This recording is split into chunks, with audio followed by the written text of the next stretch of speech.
Stories are meant to be told, and no one can tell your story like you will. But many times we are so scared, we are afraid of telling our stories. And that is why I have come up with a platform where you can share your story. I want to host you, and on this show, you are going to share your true life story. And you don't know what that will do to someone else listening. And one thing I know about sharing your story is not just that you're relieved, but you also have people praying with you, partnering with you, and trying to help you in ways that they can. Don't be scared. Some people will mock, some people will be blessed, some people will be inspired, and you will be freed. Do you know that we refuse to beat our children? Yeah. When last did you beat your child? That's personal. So I wouldn't need your answer. I can't even remember. You can't remember. I don't even But want you to know hear they are her cry, you good. know? Yes. But you know those things she did. There are some things she did that you will hear if it was your mom or your dad. She laid hands on It's you. shaping you in a way. It's shaping you in a way. Yeah. You were able to unlearn and relearn. That So are you saying the older generation should be, hitting the younger generation? Not hitting. Okay. We lack to discipline. Most of us lack to discipline, and then we pamper to a certain way that makes these children go out of control. So at the end of the day, they don't want to learn because they feel like either ways I will have my way. Okay, but who is making it more difficult for these two generations to work together? I think is it the younger or the older? No, I think the older generation. The older generation. Yeah, they have some principles that don't fit the younger generation into. Because but are they bad principles? No, they might not be a principle so hold on to by the younger generation. Okay, like the older generation now sees age factor as something top. Yes. And the younger generation don't see it. Okay. So a younger guy can be talking to another younger guy who is 10 years older than him, but you feel him, you might not call him sir in the conversation, but it will still be polite. Okay. And now when you're talking to an older man, and you don't put that respect, there is a problem. Okay. He'll be like, I'm talking to you, young man. But if you see two men from the same generation talking, their conversations are different, despite one being older and one being younger. They don't find that respect so much, that kind of respect so much needed in some spaces. You understand? So you don't see a younger guy asking another younger guy, you this small boy. You hardly hear it. Yes. But you can hear if an adult conversing with a young man like me, you will get to a point where he will ask me, you this small boy. And me as a small boy, I don't see age as what warrants some conversations. I see achievements. So in other words, they want to command respect because you have to achieve to be respected. And then you now see the younger man telling you that, sir, do you know what I have achieved? That you are calling me a small boy. I'm not a small boy because of how far I have gone, what I have seen, what I have done, what I have accomplished. A younger man's age is not by the figures, is by achievement. By what he has gotten, what he has been able to do. That's why I see a young boy of 25 years, we tell you that he has achieved and he doesn't really need to stress himself. He doesn't want to do anything again. But an older man of 40 that doesn't have what the younger guy has will tell you that achievement is not what he's looking at. His achievement is his age on earth. So but you have to respect him even if he's not making sense. And that is where the problem comes. Because the younger ones are quick to tell you that, sir, you are crossing. Sir, you're not making sense. You're not saying the truth. They'll tell you what is it. But that is where... And older people don't want to hear that. And that's what happens in the family also. It happens at home. But do you also believe that this generation is disrespectful? Yes, very, very. Okay, so why? Why is it so? It's knowledge. To an extent. When you know too much... So that means this generation is knowledgeable but not wise? Yes. When you get to know too much, you tend to see the other person as a fool. if who is somebody who doesn't know too much, or who doesn't open to get to know, like doesn't want to get knowledge. Yes. So when you know too much, you feel the other person is saying rubbish, and then you get to like always want to like, oh, you're not making sense. Now imagine me and you, we talking now. Yeah. And you say something, I'm like, you are not making sense. That's being disrespectful. But I'm telling you the truth. But how do you know it's the truth? Because you actually... Because you know, these are two generations, right? Yeah. Maybe sense in the older generation might be nonsense in this generation. How do you know that the older guy is not making sense? Because we are in this generation. So, like what you're trying to tell me now is, if it's not fitting to this generation, it's not making sense. If I'm in Europe, I will behave like an European. Oh my goodness. I will not use Naira in Europe. So like this generation belongs to... This generation. Everything is working this way. Wow. So for you to work in this generation, you have to bring your wisdom from that generation to fit into the knowledge of this generation. You're not working with the knowledge of that generation. As of then, the knowledge was going to somewhere fast was using a horse. Yes. You have to go to Abuja now using a horse. I get your point. Yeah. But has it always been like that? It has always evolved. That's why. Okay, so it has always taken a step. A step. And for you to be a wise man, you have to know what is happening now. For you to be able to walk now. So in a way, you're telling me that many older people are in a way useless now because they do not know what's happening now. They refuse to know. Knowledge is open to anybody. Yes, but they refuse to know. How far have they gone to know? Most of them don't want to know. What about also young people? Why won't they dig deep into knowing what older people know? Or is their knowledge not useful? That is the duty of the older people, to teach us what they know. Wow. In this way. Are they not willing to teach, or you're not willing to learn? In some cases, it doesn't work either ways. Tell me more. It doesn't work either ways, because the older people don't want to work with the younger ones because they are being disrespectful, and the younger ones don't want to work with the older ones because they feel like the older ones are too way back. So either ways, it's not working. So would there ever be a balance? There will be a balance. There are balances in most places. There are balances where let me tell you, the older ones are wiser. Yes, I believe that. But I think the younger ones are smarter. Wisdom surpasses knowledge in a certain way. Yes. If you are wiser, you can control me who knows more than you. But in wisdom, you control me. Yes, you lead. You are getting me to do what you don't know with my knowledge. That's what they are supposed to do. But are you telling me that these older people are not using their wisdom? Or they're not applying it? Most of them are forgotten wisdom.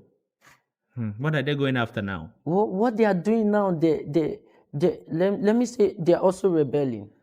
They want the respect, but they're not involving wisdom in getting the respect. You understand? Okay, they want us to respect them because of their age. Because of their age. And we are not seeing anything why we should respect you so much that way because of your age. We want to respect you for what we are gaining from you. What are we getting from you? You cannot just tell us that you are an old man who wakes up, sits in front of your house because you are 95 years old. I have to pass every morning and greet you, good morning, sir. Every morning. And then the day I don't pass and greet you, good morning, sir, you point a hand at me. That's what happens. That's like the scenario. Wow. You understand? They want us to give them that respect, even if nothing is coming out of the respect. And you see, respect is hardly gotten that way. Even as a father at home, most times you lose your respect when you're not living up to. So you have to live up to it for you to get that respect. And then when you get that respect, trust me, the younger ones come falling to you, and then you get telling them what to do and how they get to help you, even you without. That's why you can see there are kids in the environment that call us sir, sir, sir. Yes. It's because they respect us to a certain level. And bet you, I can call a kid who is an agboro in my area that calls me sir and send him. He will go. He will go. Because he respects me. But he knows him, he claims he knows more than me. But you see, I'm sending him. That is how the wisdom has to work. But then the older generation are not applying it. They are not seeing it to work that way. Okay, it's like they are trying to control. Yeah, they are feeling like the younger generation are being rebellious. In either ways, they are also being rebellious. Because you have to accept to be accepted. So they are not accepting the younger generation knowing more than them. That is where the problem is. But I think the truth is the younger generation knows more. Yes, so that's you have to accept it that this kid knows how to operate that phone more than you at 5 age. But they might not know how to take care of a family more than an adult. So that is where you come in now. Yeah. It is what it is. You understand? He knows how to do it more than you because that is his youthful age. He learnt it from youth. You learnt it as an adult. And what a child will learn and know if you learn as an adult, it will be very difficult for you to grasp. Let me just dive into another aspect of what I do. I play video games so much. Okay, I play online games very well. Okay. Like I can have work on my decks, and sometimes I will say, okay, let me see, I can finish this work like this, and then I have to play game. Yeah. In the gaming industry, the best guys are the younger ones. Why? Because this thing was in their growing up age. The older ones are good. Let me not lie to you, but they play with wisdom. There's a 75 down to 95 year, I think that is his age range, sniper in COD, Call of Duty, Warfare. Yeah. He's the best, one of the best in the whole world. He doesn't rush the fight. He sits. He walks like a sniper. He's a veteran, actually. He was a veteran, actually. But he walks like a sniper in real life. Yeah. He doesn't push you. He sits, wait for you to mingle, hits you down. Moves to the next point, sits, wait for you to mingle, hit you down. Now, there is another younger guy who is madass. If you see his sniper kills, they are good. Because sometimes they are close ranges, but he's pushing you. He's pushing you, and then he pushes you to a point and he uses a sniper on you and like, how did this guy do this? But so when you compare the two, you see, one is being more into the game, one is playing wise. One is playing because he knows how to play it. He knows how to do it. He knows how to go about the game. The other one didn't invest in his time into the jumping, the flying, all those things. Yeah. He invested his time in knowing how to shoot, calculate, and getting your kills. What is the end product? Win. The other one is involved in the game, all through the game. He's running around in the game. He's looking for people in the game, whereas you are waiting for people, the other one. So you see there are differences. That is the old generation and the new generation. Okay. But they are both doing so good. Like you see, the old generation wait for things to come to them, while the younger generation go for what they want. No, they don't get so much involved like the younger generation. They are relaxed? They are not relaxed. They are too calculative sometimes. And sometimes being too calculative make you miss.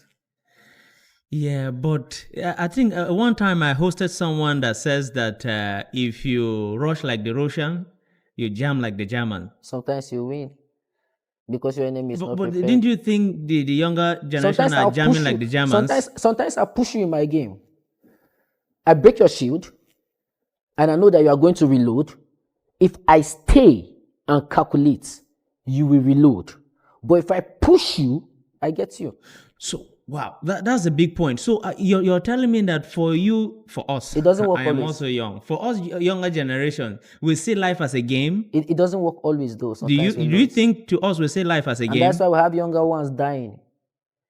So we see life as a game. Yeah, we play it like a game. You win, you lose. You lose. We don't take that serious. But the older generation takes it serious. They take winning too serious that they are so calculative towards winning. And the younger ones, they say all out. That's why they have this adage. Go hard or go home. Yes. The going home is dying. It's not really like running back home. Yes. The going like home go is dying. all the way or just so you have to go hard or you go home. That is this generation brought in that adage. Go hard or go home. So they're putting all in. If a younger generation has 10 dice and you ask him to throw all his dice, he could win, he will go for that. Yes. Another guy will not do that. Yes. Another guy will not, let's try 1-1 first. Yes, you know. Then you not say they are being worrisome, you see? Yeah. But that's why we have, that's like I said, we have the younger ones leaving the earth sooner than when they should because they are going too hard. And I think that's why there's a lot of gambling now too, right? Yeah. They gamble we have to make that money. That is the success for the generation. Money. They have to make money. So for them to have to make money, they have to start going into a lot of things to be able to make that money. That's why we find streaming. Left for the older generations, we won't find a lot of things. Right. But you see, I think one thing I've learned about this generation is they call risk courage. When something is risky, they look at it as going after what is risky is courage. Do you think that is courage? You know, like you say, go hard or go home. You know, there are times that going hard might be risky. Sometimes just stay at home. Don't even go anywhere. Sometimes stay at home. Don't even go out so that I go back home. It's I don't know how most of them see courage, but it's your courage is tied to what you believe. What do you believe? Well, this generation believe that they will always win. Money. Yes, they will always win. Yes, so it's tied to that. So that is tied to it. So when they go all out to make money and it doesn't work for them, they say, "Kai, you got that mind, go." But sometimes that's not it. That might not be your own perspective of life. So in what perspective are you putting all your going hard into? Is where your courage comes from. What are you putting your courage into? What do you believe? Okay, me, I believe in photography. And that's why I'm going all hard here. Another person believes in scam. And they go all out on it. That's their courage. If you see where he's seated around his pals, they are clapping for him for going all out. Don't worry. If it doesn't work, they'll tell you that don't worry. God will do it for you because you went all out. You went all out. Yeah, but I still want to take you back because the question I asked you was, why is it difficult for the younger generation and the older generation to work together? Because if you ask me, the key problem now in the society is working together. The young people, in my own words, I would say that they don't even want to work with the older generation because they think they are not smart, as you have said. And then the older generation are looking down on these guys and saying, well, they think they are smart, but they're stupid. They don't have any respect. And so there is this conflict between two people that should be working together. Yeah. And one of the answers you gave me is that you have to accept. You have to accept to be accepted. Yeah. So in other words, the older generation have to accept the younger, and the younger has to accept the older, which is rare. But it is rare. Okay. But in communities or in an office where the older person is leading, but sees the younger people in his organization as valid assets, he's going to win. Always. He's always going to win. The older people are good leaders. They are good leaders, trust me. But do you think the younger people are good followers? If you make them accept you, they'll follow you. It has to be on the younger people's terms, right? No. That's the way I'm hearing you sound. You know, you're speaking on their behalf, and it's like it has to be on their terms. It has to be on the terms of what is happening now. And that is where the younger people are. And they are the ruling people now. They are the one here. You can work with wisdom, but let your wisdom support what they are doing. You cannot come and tell a younger person that internet is bad for you. Stop internet. You have an issue. But you know you can still do it. Yes, in a way. In a way. How can you do it? You can still do it in a way. You can let them know that, okay, internet is not bad for you. It is bad for you only if you are doing this with it. If you are doing this with it, it's okay. But you cannot just come and wave off internet completely from a younger person's face. It won't work. You understand? So that is what most of them want to do. They want to like wave off what you know from your head completely and then put something else. And these younger guys will not agree because what they are saying is different. But what do you have to say about you have to unlearn, you have to relearn, and it's like the younger generation don't want to unlearn what they have learned? Yes. Who taught them? They don't need a teacher.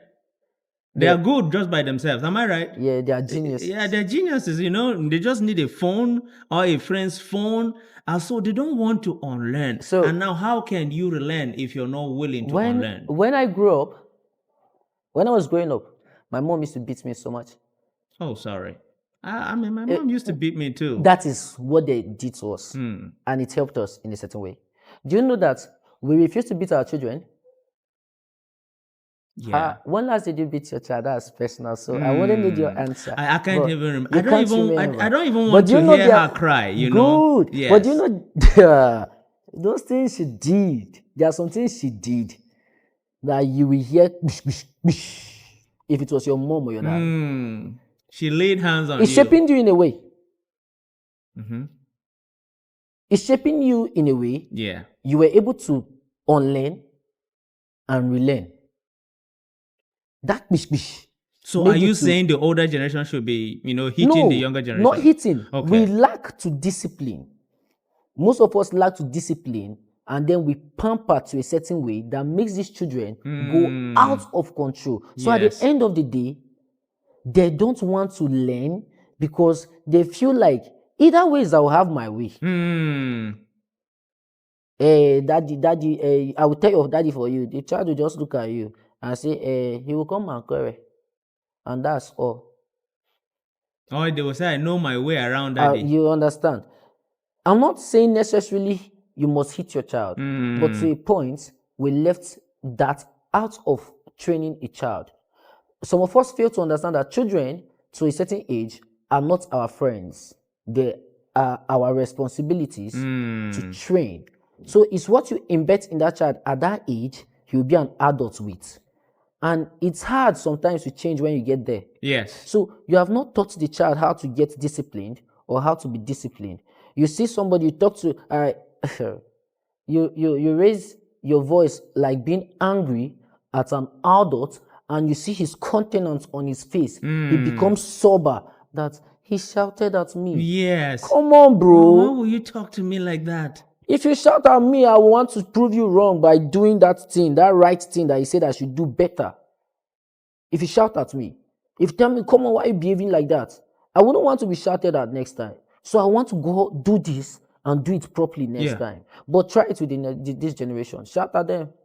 So you see, it's like the older generation failed because they didn't discipline this generation? I should say so. We refuse to pass something down to them. That was passed to us. That was the discipline. That's why I spoke about responsibility. You have to be disciplined to be able to take responsibilities. Yeah, right. And since they lack this discipline, some of them can't even take responsibility for their own self. You have to tell a young man, go and bath. Put perfume, brush your teeth. Guess what at home? But back then, have you bathed? No. Bish, bish, bish. Have you washed? No. Bish, bish, bish. The next time they will not ask you again. You have to do it. So it's shaping you in a certain way. If you look, our parents, most of our parents are well organized at home more than us. We now, we just... You can just go to a young man's house and clothes are everywhere. Dirty clothes. Well, you don't need to discipline a child by always hitting. That's what we failed to do. We felt like the hitting was not what should be done. So we now left that discipline totally out of it. We're on this other extreme. You understand? You can discipline a child without hitting. I come into your room, your clothes are littered everywhere. What? Stand up! Arrange your room. Before you go to your friend's house to go and play, if you don't arrange your room to be looking sparkling neat, you are not going anywhere. Yeah, that's discipline. That's discipline. I didn't hit you. I gave you a term to get what you want, but do what I want. Now I've used my wisdom to make you do what you should do. But now you come in, baby, your room is so scattered. Why is your room like this? Daddy, I will arrange it. You now walk out of the room. And you don't go back to that room again. And they go back to their video game. They go back to what they are doing. So you see, anytime he comes, I will tell him,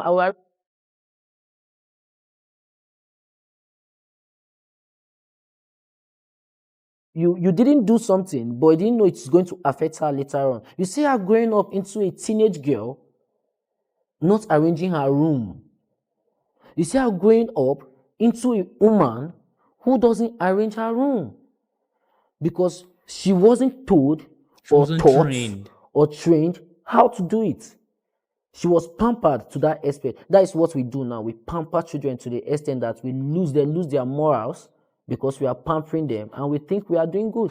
So that means this generation is way too pampered. Yeah, we pamper them. And you see, what you're saying is just the truth. It's like it's coming into the church now.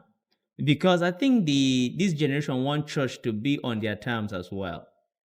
They want you to preach the kind of sermon that they want to hear. They want you to play the kind of music. They want the light to be the kind of light that they want. And so how can the church balance this? Because the church is becoming more worldly now, because of this generation. We want them to come in and we want them to fit in. So everything must be on their terms. Okay, so how can the church balance, helping this generation know Christ, but, disciplining them at the same time? So I will start to ask, what is the term worldly? What do you mean by the worldly? Yeah, okay. So worldly now is, you see, there are things, ethically, there are things that should not even be part of the church. Morally. You say like this keyboard. There's nothing wrong with this keyboard, right? Yeah. The reason this keyboard is in church is because it's a church that got the keyboard. You get the point? But if this keyboard is in a club, that keyboard belongs to the club. There are some things that we got to know about from certain places and certain things. Like trousers. When people started wearing trousers, when it all started, we knew for ladies, I think I was told and I read that it was harlots that were putting on trousers. Only harlots that were putting on trousers. So if we go by the law of first mention, it simply means we got to know about trousers because it's from harlots. And harlots is a worldly occupation. It's a worldly profession, right?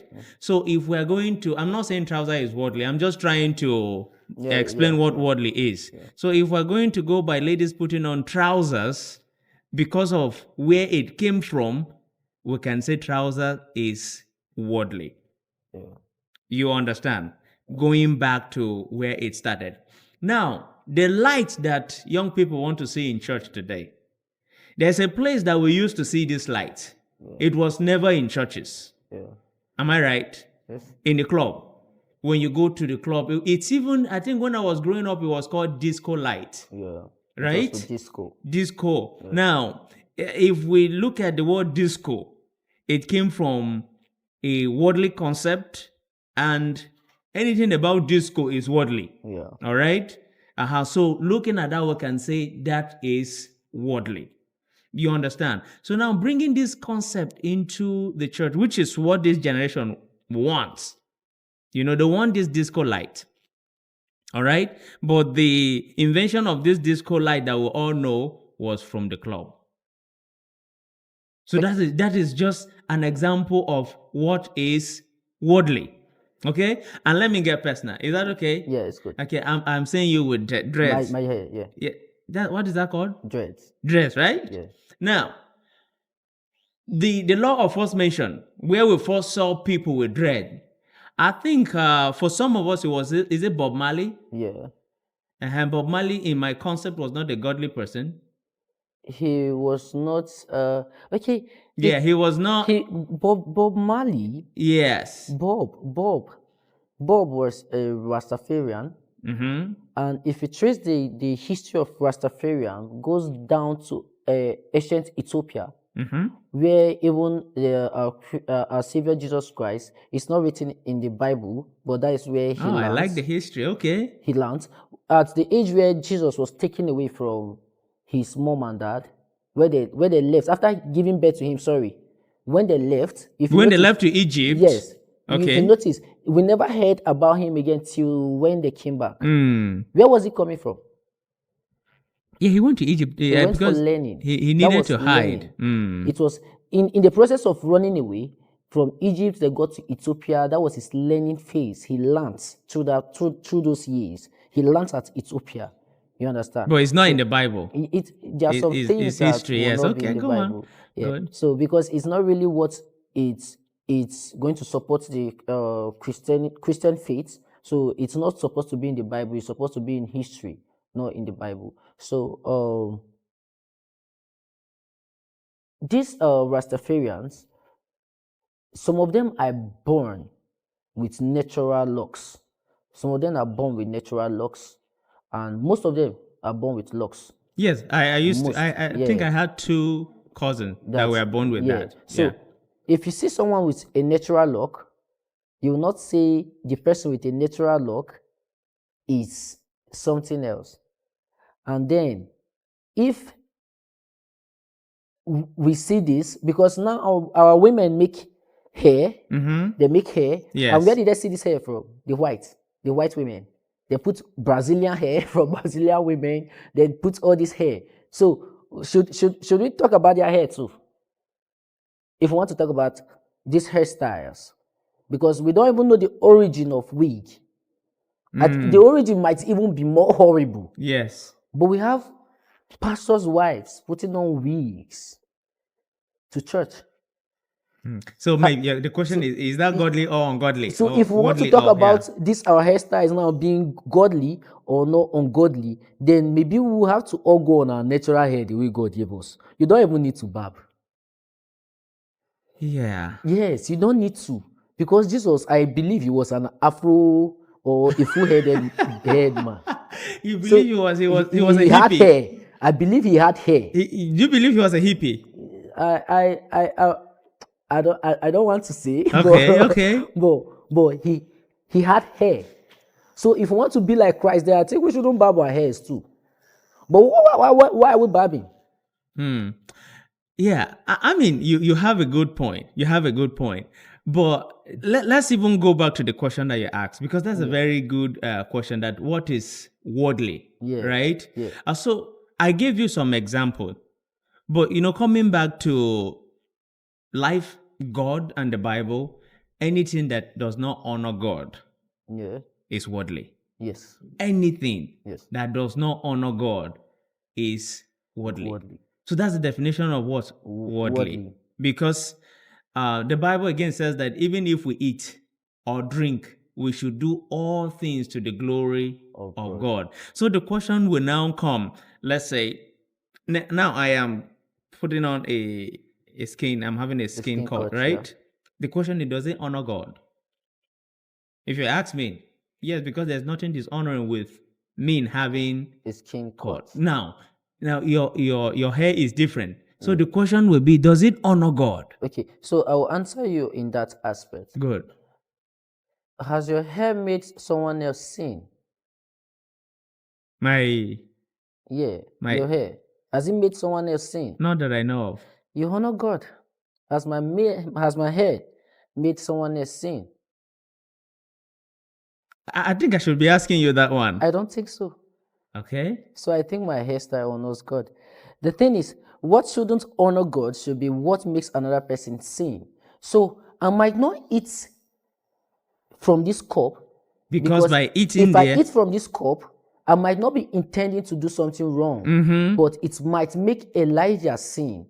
Because he saw me eat from this cup, he might do something else that will make him sin from the idea of me eating from this cup. Yes. So I have done an act that pushed another person to sin. That's Bible. But now, do you think that someone looking at your hair, that is an unbeliever, seeing you in church, let's take you further to even leading music in church, and that person said, wow, why are church people carrying that hair? If it's because if church is like that, I don't want to go to church. Do you think that is possible? I think it's his indebted faith and belief. We can't change that. What is your faith? What is your belief about Christianity and God? Yes. What do you believe that makes you close to God? What do you think that is valid to God? It's your soul. In your soul, your relationship with people. If you meet me, you won't judge me first, right? You want to see who I am before you judge me. Yes. So what if you meet me at first and you're like, Sha, go away. And then you meet the two of us by the roadside. Somebody's looking for a ride. I and a guy with a low cut. Yes. You get? Yes. And then you say I shouldn't get into your car and you carry the guy with the low cut. I've not seen thieves with hairstyles for a very long time. So for you to be able to know if you're in the right place, you have to know people, you have to meet people, you have to watch people. So you can't see me and judge me because I'm carrying the hairstyle. This is my hairstyle. I might want to be seen in this way. This is my own beautification. I might want you to like see me in this way. Yes. I've been on low cut. I've been on skin cut. And I said, okay, fine, let me just have this right now. So for you to be able to stay with me, work with me, you have to know me. And knowing me is not by just seeing me. You have to talk to me. You have to know what I stand for. You have to know my beliefs. Yeah. Then you now judge me if I am somebody who you want to keep or you don't want to keep. And then in a church, I don't expect you to come to a church and then see people walking around and then want to like judge the church by them, by seeing those people. Why not you stay in the church? If you want to actually be close to God, stay in the church, play your role, be close to God, get to be close to these people, see what they believe, see what they know, understand the kind of person they are personally, and then at the end of the day, you can say that you can't stay in that environment, or okay, this is where I want to stay. You can stay in the church for 1 year before you get to understand the kind of environment you are in. Yeah. Before you now take a step to say, no, this place won't help me, so let me leave. And move on to another place. Yes, you move to another place. But what do you think about this question? Impression. Impression matters, right? Impression matters. And then I heard someone once said that first impression most time becomes a lasting impression. So do you think the impression that people have of you is important? Yeah, I've not gotten to any place that I was pushed out. The thing is, how do you carry yourself? How do you walk? Okay, like... How do you talk? Like, let's say in this time and age, Yeah. When we're talking, you said that if the generation that is ruling now is the younger generation. Yeah. So anything you're doing should fit into what they understand as right and wrong. Yeah. So in this generation now, if someone says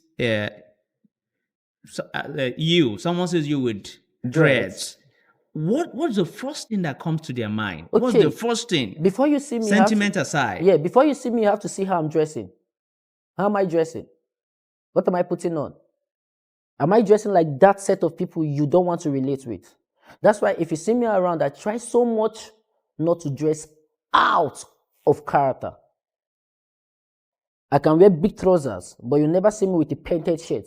So much painted. Why? Because I don't want you to look at me and the first impression you're having is a Yahoo boy. Yeah, right. So I put on natives and I don't do too much about it. If I'm working, I was a model, so I think I have a good working step. I know how to walk towards anybody and gain my command. I know how to walk towards you and you will see that, okay, this person that is coming, I have to welcome him. So I know how to carry myself. So my hair doesn't define me. The moment I'm walking towards anywhere, I know how to carry myself. I walk my toes facing to my front. If I want to put my hand in the pocket, one is in the pocket, I swing the other one with my head up. I'm not dangling my head from left to right, so I'm not looking like a tout. I'm walking all up like a man coming towards you. Yeah. And if you are ready to address me, if you have wisdom, you want to listen. What is he coming to say? And then how am I talking to you? I'm getting close to you, and the first thing I'm telling you is, good morning, sir. Please, where is the office of? You will give me an answer. Yes. Even with my dreads. Yes. You will give me that answer, and possibly you point towards that direction. And when I'm leaving, what did I tell you? Thank you, sir. But as you're going, the person will be like, who is this young man? Oh, Lord. Please call the security. There's a guy that is going into that office with dread. Call the security. Yeah. That's after. It can happen. You get the point. It can happen. How do you stand after they call the security? What are your chances of going to the police station? They might not even take you to the police station, but I'm saying, you see the drama that comes with. Yeah, that's what I'm saying. So that's the. Either way, some people might not be happy with you, even with your low cut. You might be a strange face, and maybe your smile might be sheepish. It might not even be your hairstyle. I might go to an office and say, then your eyes might be too rolling. rolling. That guy is with a hair. That skin cord, please. The guy, I don't like the way he was looking around. And maybe you are amused. But maybe you are just, And then somebody doesn't feel secure with you turning around like that. Yeah, I think, but that's a natural phenomenon. Because if you're just up and down, it means you're up to something. But with you, even if you tick all the boxes, you dress cool, you speak the right language, the right approach, but as you're leaving, someone is still looking and saying, the dreads. If that person is disturbed in the person's head, sorry to say, but if you can still not be satisfied seeing a young man, well organized, well fluent, in and out of your office without thinking there is crime, then you need to be purged. Let me expose myself. All right. There was a time that my barber introduced me into this there's one lip balm that was making my lips pink. Yes. My barber introduced me to it. Yeah. As I was going out evangelism, but he said, "Oh, Pastor, this is going to look really good." And then I tried it, and but then one day I went out for evangelism, and I was preaching to this guy, and he was just busy looking at me.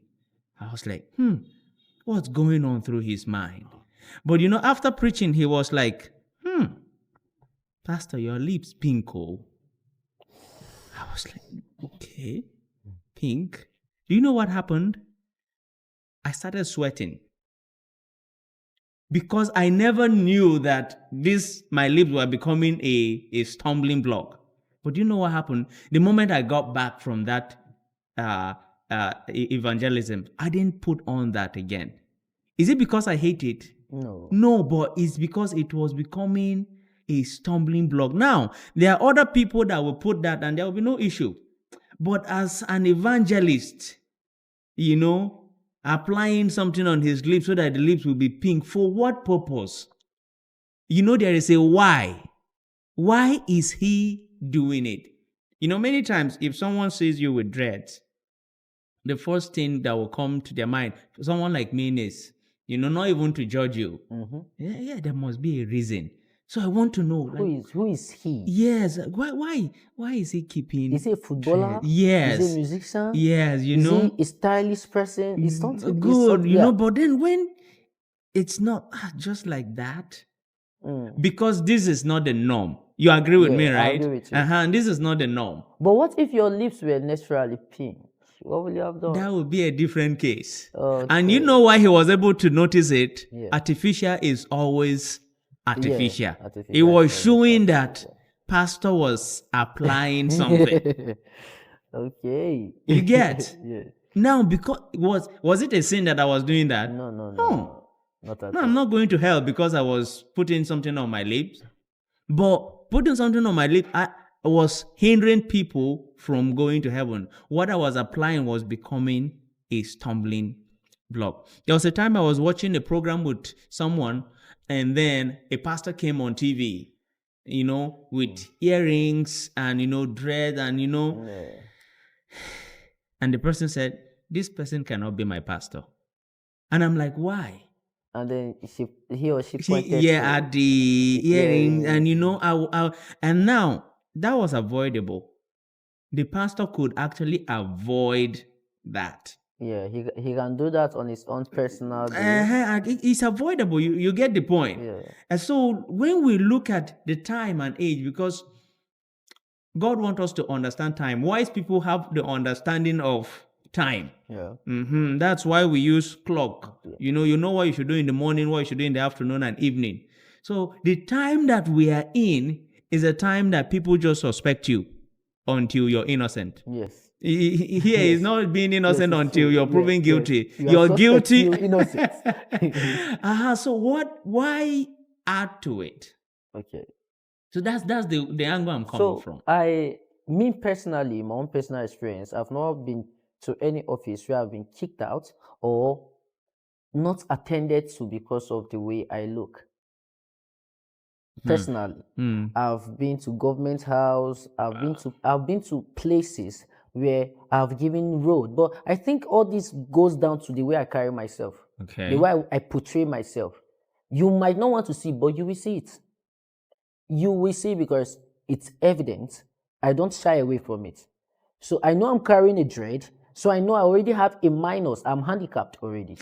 So I have. Okay, you accept that. Yeah, I know that I might be a threat. So I have to prove you wrong by first impression.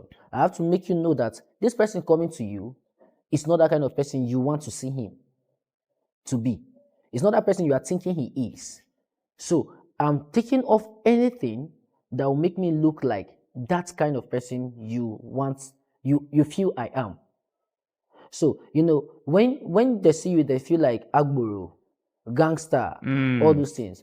Do I have to act like that? No, I don't have to. I can shape my behavior, shape my character in a way that if you get to meet me, even in our first conversation, you will know that, oh, he's not one of them. Yeah. He's carrying the hairstyle. Maybe he just you see, you get to make excuses for me. You make excuses for me like he just wants to carry the hairstyle, or maybe that's his style. No, this one is not like that. Yeah. You are the one making excuses for me now. Yeah. I've spoken to you and I've left. And the next time I come, I still show you same character. I still go. If you meet me 5 times, I bet you, sir, you can't say of me being a tout. Yeah, because I've built it in your head over 5 times that I'm not that kind of person. So even when something goes wrong in somewhere and you are looking for who did it, you will not look at me because I've put it into your mind that I'm not that kind of person. And then I grew up in an area where almost all the youth boys there are rascals.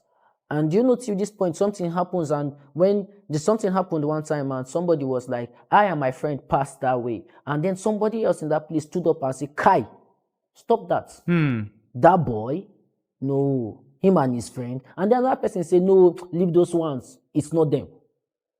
We were not there. But people defended us due to our character in the neighborhood, due to how we relate with the elders, due to how we get to communicate with them, due to how we carry ourselves. People are watching. My hair is my style at the moment. Yeah. This is, I'm a brand. I myself am a brand. Yeah. And this is how I want to be identified. If somebody wants to talk about me, the first identification should be that he's with dread. If you go into that place, look at who has dreads. That's who you are looking for. I should be easy to recognize, and I should be unique in my recognition. Even with my work, I as a person should be unique, even in appearance. That's why I try so much to like have it always looking nice, always looking arranged, so that I don't look like a rascal. Because if I don't keep it arranged, if I don't keep it nice, if I don't oil my hair, if I don't barb my hair, even if it's a low cut, I'll be looked like a rascal. Yes. So I have to always keep it looking nice. So I think for now, this is my style, and I must not possibly carry it for the rest of my life. Yeah. Yeah. Another season will come. Okay. Another season will come where I will just decide that, okay, today I'm waking up, skull, making it all shiny. That's what I want. And it will still be nice. So I think for now, This is what my clients and my viewers will be getting to see me often in. For me, it's a dress code. For me, my hairstyle, what I decide to wear is a dress code.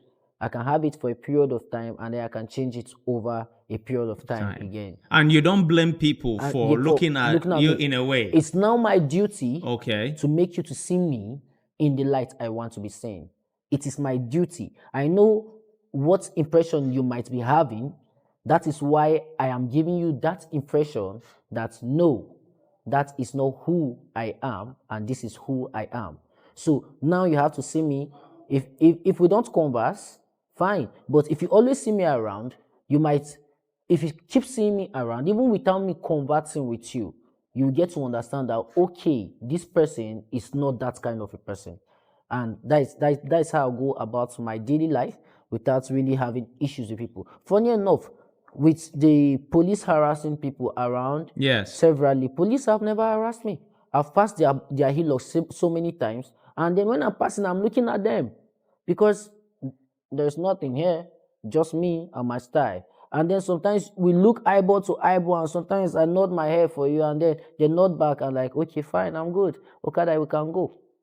All right. So, and then I've been stopped some nights, and then when I'm stopped, I know how to introduce myself in any situation. Do you know that the only time I got locked in the police cell was when I was having low court? Yeah, but it wasn't because of the low court, right? They didn't even allow me explain nothing. I and my friend went to get food. We're coming back and we're downstairs. His studio was upstairs, and then we're bidding each other goodbye. And the next thing, the hill was packed. And before I could know what's up, they picked us. Sir, this is no, let's go to the station. But I think after that experience and now my haircut, I know how to approach any situation calmly. Regardless of my haircut. Yeah. So the moment I'm stopped by the police, I stop from the bike. And as I'm coming down, I'm not waiting for you to question me. I'm giving you a full detail of who I am.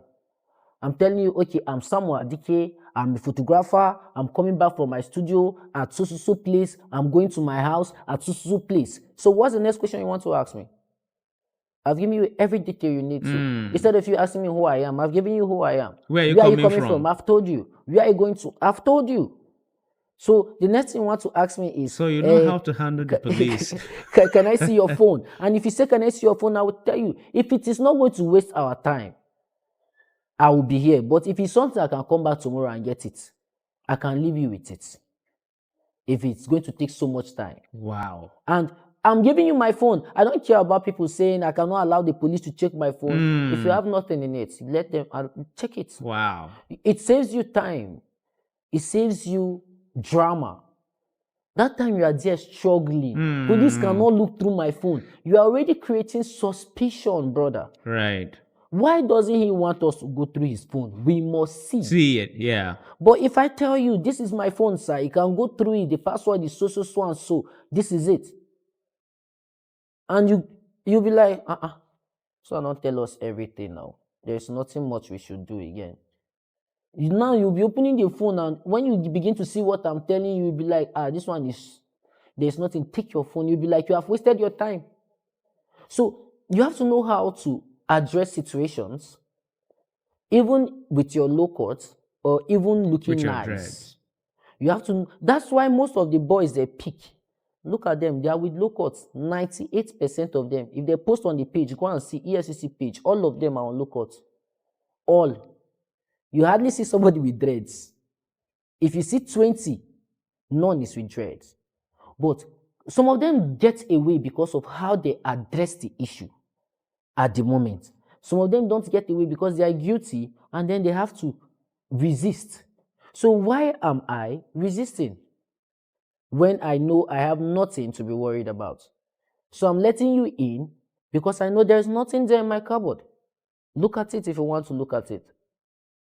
Wow. So I am going free, even if it's going to take me 30 minutes of clearing myself off. I'm not going to the station. I am standing there with you because I'm complying, and then we do everything there and I leave. If I don't comply, I'll go to the station. Yeah. And if that I go would to be the States, more complicated, yeah. that's a whole different process. So if you know how to carry yourself, if you know how to address situations, to an extent they have known me.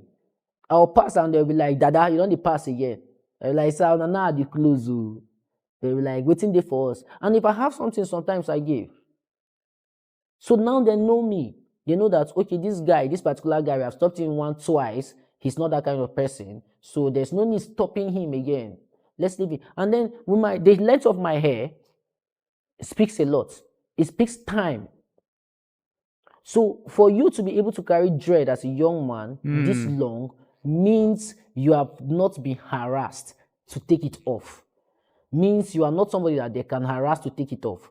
Because most of the guys that they harass end up taking it off because why? They get tired of being harassed. Let me just take this thing up. So if you are meeting me, you either know that I'm an older man or an older youth and my hair has come for a long while. So this person must have gotten away with this hair this long, not because of anything, but maybe because the person is not that kind of person. So the length of my hair also speaks. But if you see me with the short hair, you know that this hair started yesterday, or it started day before yesterday, or last month. But are you comfortable with the way your hair is? Yeah, I'm very comfortable with it. And to an extent, I think my self-esteem boosted to a point when you with my hair. Oh, why? Yeah, tell me more. I like people looking at me. Okay. I like even when they're looking at you in a weird. I like it because I get to prove a point. Wow. So if I go into a wedding reception and I'm walking down the wedding passage, I know that 10 eyes are on me. Watch my moves. And they're not looking and saying, they're not looking and saying, praise the Lord. They're looking and saying, whoa, what's going to happen at this wedding? And you don't mind. And then you see me with a camera. You're definitely going to see me with a camera. And you don't mind. This photographer looks all nice. Even if you don't want to say it, you know in your mind that the guy killed it. And you don't mind. And I don't mind. Your impression is left for you. What I'm showing you is left for me. Because after then, the only thing that speaks for me is results. You will see those pictures.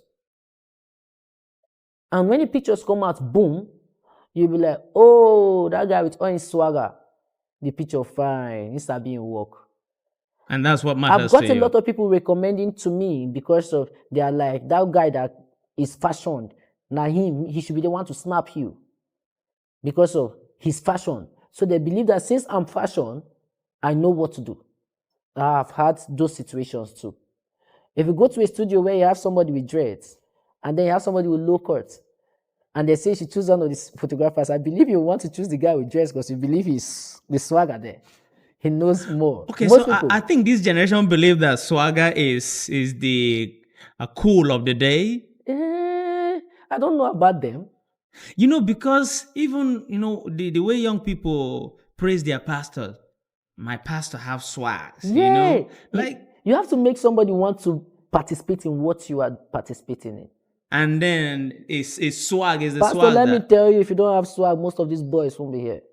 So okay, I'm a pastor with swag. Yeah. Do you see your suit? They want to be like you. They believe God is doing it for you. So they want to be like you. Oh my goodness. You understand it? I will get you to interview them and I will ask them personally. They want to be like you.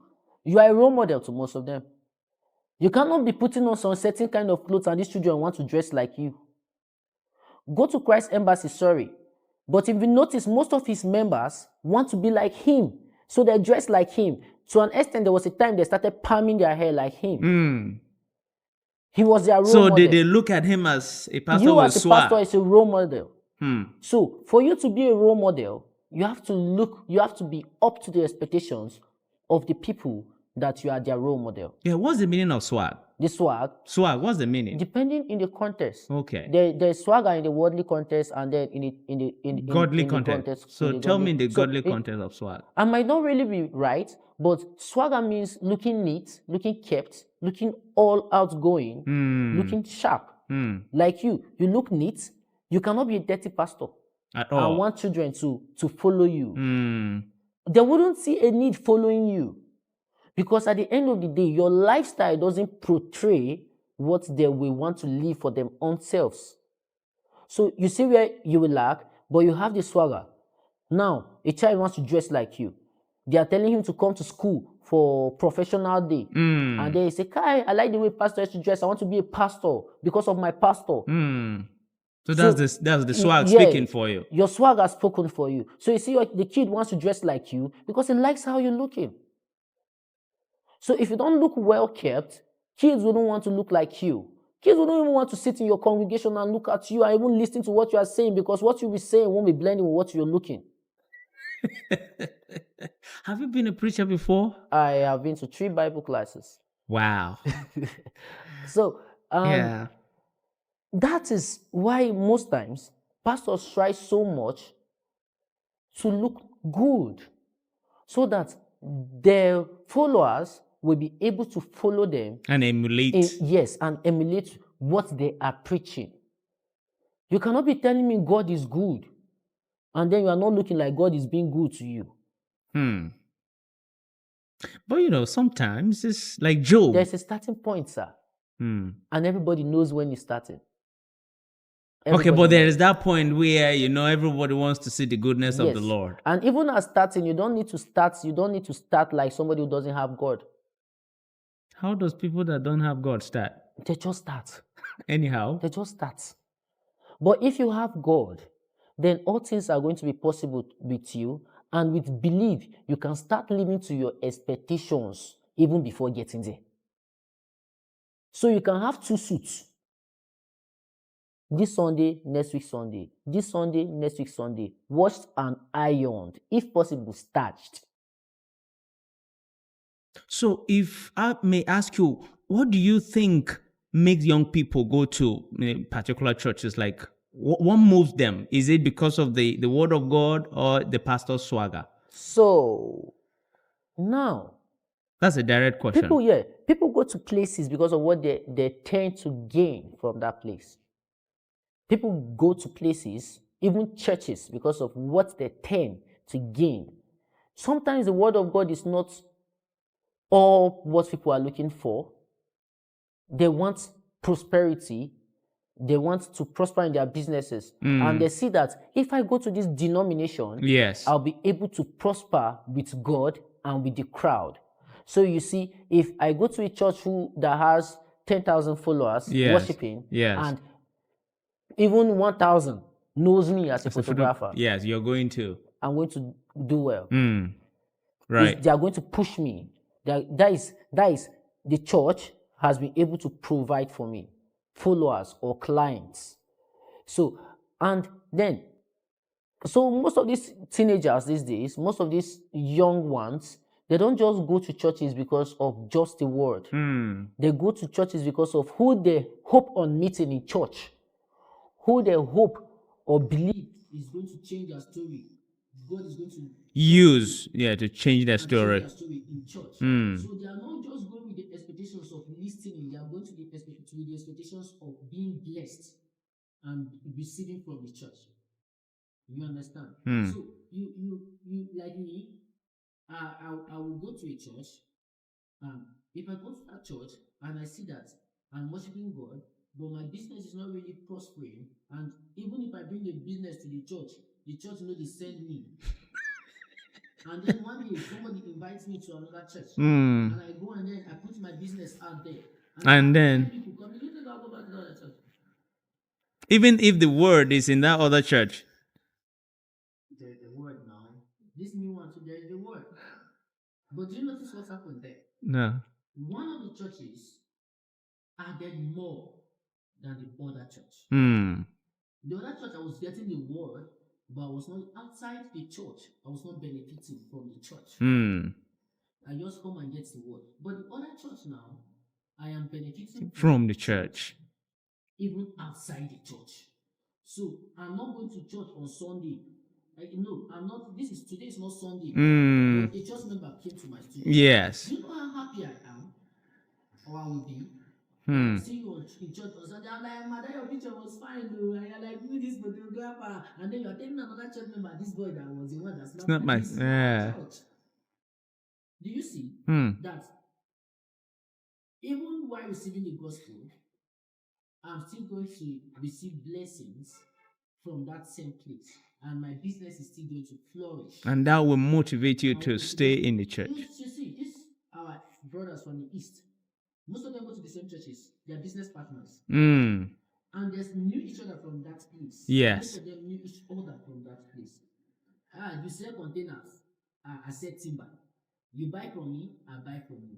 In the church. If you have someone that needs container, send them to me. And then you see somebody telling a client that I have a church member that sells good oil. Buy from him. You see that the church is a family that helps even outside the church.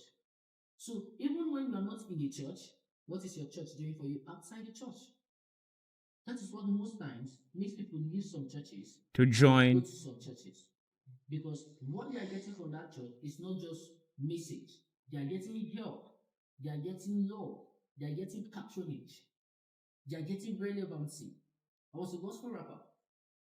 I did gospel rap when we started. But to an extent, I left gospel rap. Why? This I know it might not sound correct, but I didn't feel relevant to a point. You see what happens? When some people don't feel relevant, they tend to run away from somewhere.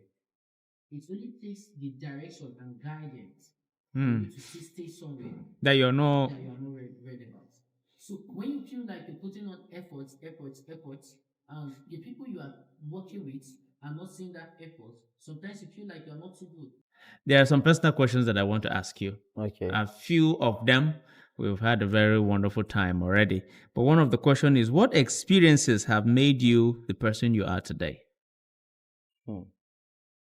I was this teenager that I wanted something for myself. First, I went into modeling. I did modeling, where I even contested and I won the contest. Will you be able to send us some of these pictures so that we could add to the video? Do you have some of them? I will have to check. Okay, Yeah, thank you. I have to check it because I know it's online. Thank I you. went through modeling, and I even won the contest, the first modeling contest I did. Yes. And after that, down the lane, I thought about my life. I was like, okay, what will modeling give me? What will modeling give me? So I saw the whole journey. I saw what was involved in the journey. Where I saw the lifestyle behind the journey, and I was like, I'm not ready. I'm not caught up for this. So what's next? Do I like doing? I like pictures. So why don't I go straight into taking pictures? I told my mom I wanted to be a photographer. She was against it. She never supported it. So because I had an uncle who got blind from camera flash. So because of that, she was scared of it. So she didn't want me to go into photography. But I was stubborn, like we could say. I was like the youth of today. They are always all out. I said, okay, I'm going to learn this my own way. Even if she doesn't give me money to learn, I'm going to learn it. I left my house one morning. I went to a photo studio. It was a distance. Okay, my family house is at Kanshio, and then this place I went to learn is at Tiwasagbadu. So you see the distance. Yeah. I left. Tiwasagbadu, that's around after George's quarters. After George's quarters, yeah. So I went there, and I told the man I wanted to learn photography, and he told me it was 30,000 naira. As of then, that was a lot of money. That was a lot of money. I didn't have 30. And I told him, sir, I don't have 30. I don't even have money. I came here with my last cash. And he was like, he cannot help me. I was like, sir, I'm coming here. My mom doesn't know that, and she's not even in support, but I want it. He was like, he couldn't help me. And he left. I wanted to leave. And something said to me that, will you still go when you have not gotten what you came for? I said, no, I'll not go. I sat down. So he came back like after 3 hours. I was sitting there for like 3 hours.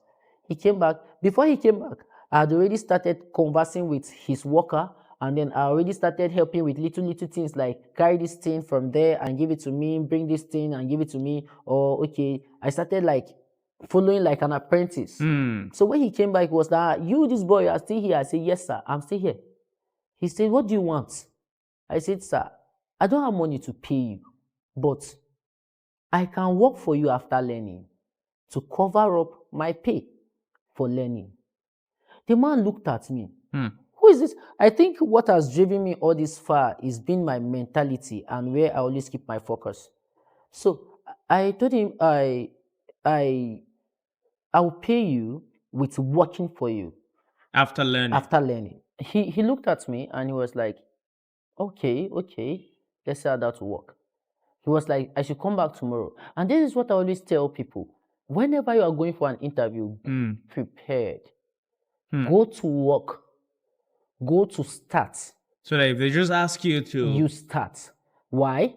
Because there's somebody else with more qualification than you coming. Right. And if you don't start, they can tell you not to come with a message. But if you start, that space is filled. Right. So you still have your space with you. So he said, I should come tomorrow and start. I told him that when you left, I had already started. So I will just continue and finish for the day. When I finished for the day, I was having no transport. My senior colleague was the one who transported me home that day. So I went home, and then the next day, I asked my mom for money, which she actually gave me. But it was not enough because I couldn't ask for 500 because as of then, 500 was like a good amount of money. Yeah. You could use it to do something. So I had to ask for 200, and my transport was 150. And I could get something to eat for 15 naira. So I said, okay, fine. I got to work, and then I waited till noon. I ate something. Do you know, for almost all my working time, I basically used to trek home after work most times. So in a week, I could trek home after work like 7 days in a week. We used to go for 6 days. I could trek for like 4 days, 5 days. Wow. And then only one day or 2 days, I would carry bike. I used to have my earpiece when I close by 6. I get home by 9. I close by 6. I trek and I get home by 9. So I get home by 9, and then the next day, I'm still ready to go to work the next day. So it went on, and I finished learning. I learned very fast because I was ready to learn. Wow. I came to learn, and when I was coming, I wasn't coming with the intention of staying forever. I came with the intention of learning to improve. So I learned, and after learning, I worked for him.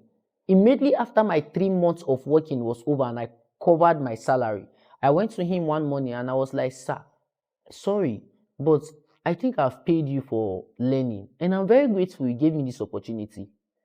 I will leave now. I'm glad, but I feel like I need to develop more. So I want to go to somewhere else and develop. Wow. I like what I'm learning here. I want to add more to it. And he said, okay, I'm free to go. He's happy with me that I learned fast, and so far so good. When I stayed, I brought in clients for him because I was active, and somebody will come and say, I want Sammy to snap me. They said Sammy should snap me because I was active with the learning process and then the working process. So I left, and the next studio in my mind that I was going to go and learn from, I was going there the next day. I went there the next day. They interviewed me. I told them, I didn't tell them I was coming to learn. Was that the biggest studio in town then? As of then, it was one of the biggest. That was Aminu Sanusi. I didn't tell them I was coming to learn. I told them I was coming to work. So I was coming to work, and then after the interview, they told me my editing was not up to their standard. I should have been feeling bad, but I didn't feel bad. I said, yes, it's not up to people's standard. You can train me to be up to your standard. Wow. The man, something looked at me and said, train you? I said, yes, sir. I will learn. As I'm learning, I'm working. And as I'm working, after learning, I'll still work for you. He said, okay, I should start work the next day. I said, sir, I am kicked off for work. I've come, and with my shoe, I'm tucked in, my plain trouser. I could remember the exact dress I put on that day. I could remember exactly what I wore that day. So I started working that day. It was close to December period. Everybody went for break. It was left with only me and another worker. I'm barely coming into the organization for 1 month. I was already snapping well for them to the point that they could go for breaks and leave me at the studio with a senior colleague. The whole of December was hectic. We worked, and then for February, I finished my learning classes. I was not receiving salary, let me mind you. Yes. I was not receiving salary, but I was working hell out because I was ready to improve. I was ready to learn. I knew this was not where I was stopping. I still had more. I still had somewhere to go. So I left Sanusi in May after my birthday, which was April. I left in May. On a good note. Yes, on a good note. I left Sanusi. And when I left Sanusi, I said, okay, what next? Why did you leave? I leave because I wanted to still improve, because I saw another studio that was doing better than Sanusi, and I felt I could still be that better. Wow. And I wanted to leave to learn. So I left. I wasn't getting an entry into the studio that I wanted to go to, so I waited. But waiting, I was not just waiting. I took up to myself. I started doing freelancing. This is where I faced the worst frustration of my life. It was hell. I would borrow camera from one of my friends, Austin Margins. He had a camera, a D700 as of then. It was one of the best you could get. Nikon D700. Oh, yeah. As of then, you were a big boy if you're using it. I would borrow this camera, go and shoot for 5,000 naira, and I borrowed the camera for 3,000 naira. I'll go and shoot for 5,000 naira. My transport is in that 5,000 naira. Because maybe before leaving the house, I borrowed money from one shop in front of my house. So I am You were a shooting, borrower. and everything was going back to like it. But I never gave up. I saw it as a building phase. Yeah. I didn't look at the money. I looked at me keep going. What I looked at was the possibility of me still being in the business. Mind you, as of this point, I was one of the best novice in town. I was one of those guys that they were looking for. Like, people want them to work for them. Yeah. Like, want you under their roof. I was doing manipulations of that time. I was snap you and then to be like, they splash you water. I will stay up all night trying to like work on my head, watch YouTube videos, try the editing. This was what I was doing with myself while I was waiting for a space to get into Aleva. And lo and behold, one day I was going through Facebook and I saw on Aleva page, photographer needed. I got up. I saw this around 10 a.m. in the morning. By 11 a.m., I was at Aleva. Wow. I got up. I still borrowed. Don't judge. No, I still no, borrowed no, my pastor, transport. I don't judge. I borrowed my transport of 200 naira down to Aleva. It was 100 naira going, 100 naira coming. So this day, I secured my transport coming back home. So I went to Aleva. I showed them my work. Yay, the work was nice. I was interviewed by Joshua Samu. He was the manager. Joshua who? Samu. Okay. I was interviewed by him. He looked at my work. He said it was nice, but it was not to Aleva standard. I said, I know. That's why I came. He said, so what are we going to do? I said, I want to see Aleva. The Aleva himself, that is what I want to see. He was like, why? I said, I want to see him because I want to tell him that I'll be learning, then after I learn, still the same pattern, I will pay with my learning because I don't have money. I don't started making money. Don't forget, I'm a borrow suit. I borrow. As of that time, I was borrowing to make what I wanted. So he looked at me. He said, okay, he's coming. He was Aleva's school son in school. So he had a level that he could communicate with him without boundaries. So he met Aleva. He told Aleva that I said, boy, I came to learn, that I came to work. But the standard is, the boy is, in what the guy is doing, he's doing good. But them, that's not what they do. So the man should look at my work. Aleva came, looked at my work. He said, this is nice. We can work with him. So Samu, you put him on salary. That was the first time I received salary, and guess how much? It was one of the highest paid in the whole of Makurdi in the photo studio. It was 20,000 naira. 20,000. And other studios used to receive 10,000 naira. Wow. I was surprised that 20,000 for me. I've never received salary, never. I don't even know what it means to even receive salary. I was surprised. But mind you, I was going to be learning. But Aleva never saw my skill wasted because he saw what I was doing with the little I had and then invested in me. When I got to Aleva, I calmed down. I didn't come with the mindset of I calmed down. There were men there before me. There were boys there before me. So I watched them. I learned from them. I was never shy of asking questions. We'll go on a shoot. Yeah. There will be women, girls around. And I won't mind holding the reflector for you. Because I knew deep within me that I am learning. If you feel like I'm a boy, yes, I'm a boy. I am learning. If you feel like what I'm doing here is downgrading myself, it's to you, me, I am learning. So I never shied away from all these activities. My first year at A-level, I worked for A-level, received salary continuously, received money, like they gave me extra cash for going for a job, for going for a wedding. I'll go for a wedding and come back and they'll be like, okay, for this wedding you went, the couple said you were nice, take extra 5,000 naira, with not from your salary, but this is for well done. I started receiving all those gifts, little gifts and tokens for my hard work. That was when I started seeing that, oh, my hard work is going to pay me. And I didn't stop. I kept on learning. If I'm sleeping and Lever calls me, I wake up, I sit up. If he says edit 5 pictures before morning, I say sleep, you will wait to. This is hustle. I will work, I will deliver. I stressed myself, I stressed my body to a certain point, but I still worked. So I never for once hide in any cheap clothing. I always showed my real character and my real personality. I wanted people to accept me for who I am, know who I am, so that you can defend me when necessary. So that if something happens and it's not me, I don't need to come and shout. You will just say straight up, it's not him. If it's him, we'll know. He will tell us. That is how I grew up in the organization. So they knew what I could do and they knew what I couldn't do. Even the bad one. They knew the bad things I could do. That if I do them, they don't need to ask me. They will tell me that, why did you? And I will say, okay, this is why I did it. Without hiding who I was. That is who I am in any organization I go to. I don't hide, I don't pretend. I show you my real self. I want you to take me for who I am so that I don't be surprised when something happens.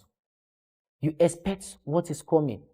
You know that this person is capable of this. So that's how I learned with Aleva. And when Aleva was relocating back to Abuja, out of all the staffs, Aleva picked me to relocate with him. Because of how hardworking he saw I was, how determined he saw my head was down, I left with Aleva. But I had to come back to Makurdi because I got admission in the university. Yeah. And I left to school. Even at school, Aleva went to Calabar. I was schooling at the University of Calabar. I read computer science. Aleva goes to Calabar for a job, and he'll be like, Samuel, are you available? Even if sometimes I'm not available, but that thing is not really something that will cost my education, I'll say, sir, I'm available. I will leave. And I am not working with the expectation of money. In my learning phase, I never worked for the expectation of money for any of my bosses. That's why I can go to each of their studios today and have a clean mind towards each of them. And they will welcome me. And I still call Aleva, I still text Aleva. And he replies. Yeah. On a normal day, so he will not reply to a lot of people. But if I message Aleva that, sir, this is what I need, I'm coming to Abuja and I want to shoot in Abuja and I don't have a space. Can I rent your space? Aleva is willing to give me space because severally I have given him space. I have given him a hand, a helping hand. I have left what I'm doing to work for him, even when I was not his worker. Even up to this point, if Aleva comes to town and he needs my light, maybe he brought his light and there is a problem with his light, he calls me. Samuel, can I use your light? Yes. Why? You are my boss. You gave me knowledge, and because of this, you hold my loyalty. You didn't treat me bad. I am loyal to you. Even one day, if I become the best photographer in the whole world, I will still know that Aleva was a foundation for me. Sanusi was a foundation for me. Alfred Marshall was a foundation for me. That is what most of us lack these days. We lack to know our foundation. Where we came from. Yes, we forget these people. We feel like because we are here, they don't matter. I'm better than, sorry to say, most of my bosses, I'm better than them. Yeah, it's possible. Because we forget where we came from, we forget our root, we forget where and how far, who has embedded in us that little knowledge that has made us the big person we are today. Wow. That's what most of these guys. I was furious earlier this year when a boy that I took under my care told me that I spoke like a child. I suffered it. At some point, it was like nobody cared about me. But when it started coming out, when the efforts, when my efforts started showing results, they started saying that, okay, it's not the kind of photography we thought. Now it's actually something that he's bringing back home from this photography. When I said, if you go to my Facebook page, if I post a picture, my mom comments. Wow. Yes. She's even following you on Facebook. She comments on almost every picture I post. She comments on almost every picture I post. What a joy that will give. You see, so sometimes you have to be determined. And if you are determined, if you are going out for anything, I always say, if you are going out for anything, don't go with the intentions of coming back. Go with that intention that if you are asked to leave, can you leave? If I'm going to find a visa, or if I'm going to find a transport, if I'm going to Benue Links and I want to travel to Boko today, and I'm going to Benue Links, I'll not leave my bag at home and go to Benue Links. I'll go with my bag. Why? Yeah. Because the moment I see a car, I have to go. So you are going to look for a job and you are going unprepared to work. Are you going to look for a job? Or you are just going to go and fill in the space? Because your leaving might bring somebody else in your position. Like I say, it's easier to cheat you when you are not there than when you are present. It's easier to replace you when you are not there than when you are there. Right. It's easier. Right. But if you are at work and you have started putting things in order, started carrying one load or another that you are up and doing, and this person that is coming,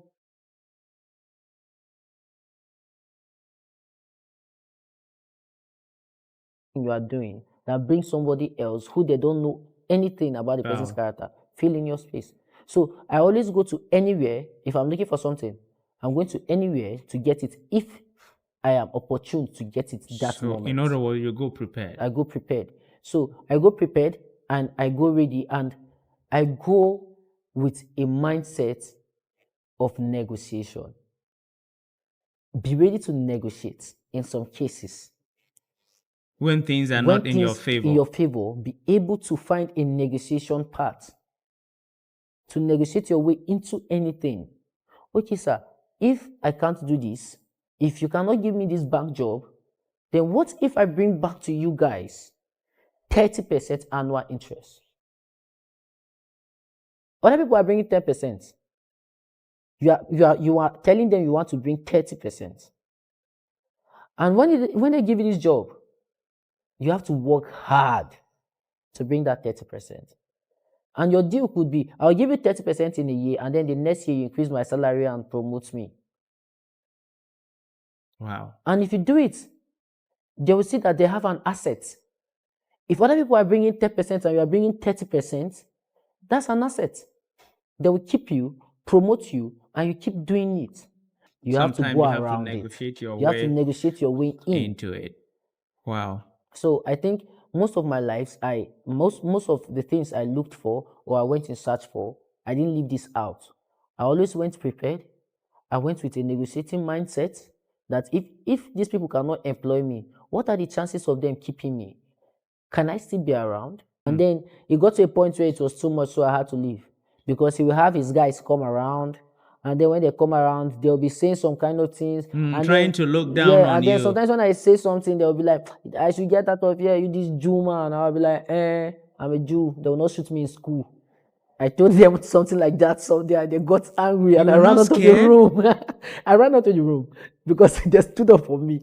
I think they said, I'm a Jew man. I said, yes, but they will not shoot me in school.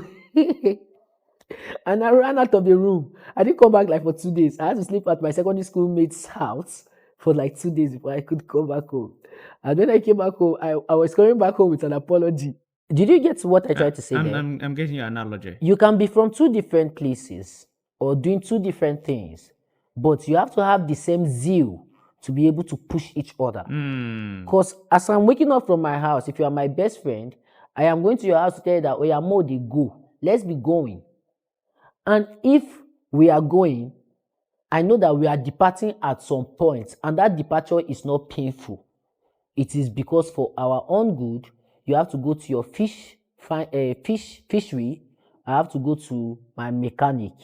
And then when we close from evening, if I close before you, I go to the riverside and wait for you to sell you out. Learn how to walk. You need to know how to walk.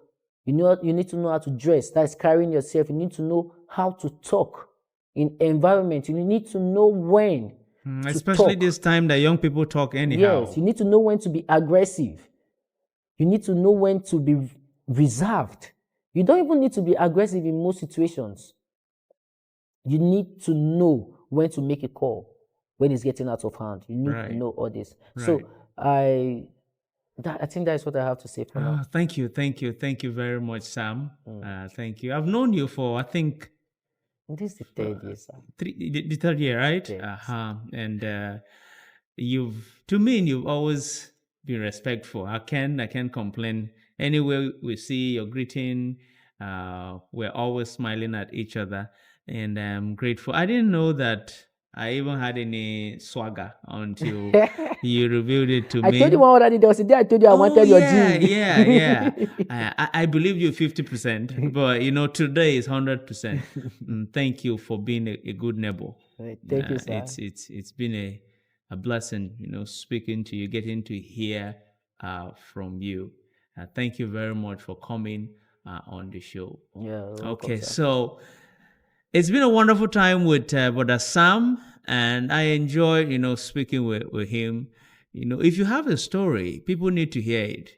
You don't know what your story would do to other people out there. Like I've always said, when you tell your story, some people will mock, some people will be blessed, some people will be inspired, but above all, you'll be freed. So you see, Brother Sam now is a free man, because he's able to tell his story. He's not afraid of anybody. It's been a wonderful time speaking with him. Thank you very much for staying with us till the end. And if you are coming across this channel for the first time, there are just a few things I would like for you to do. Number one, you can like. It's free. You can subscribe. And also you can share it with other people. I mean, there are young people out there that hearing this story from a wonderful young man will help them, get up and try to do something. And so share it with someone that this story will be a blessing to. And we'll be bringing you more stories. Thank you once again. This is True Life Story with Moses Nyiko. Thank you for staying with us. My name is Moses Nyiko. Bye-bye for now.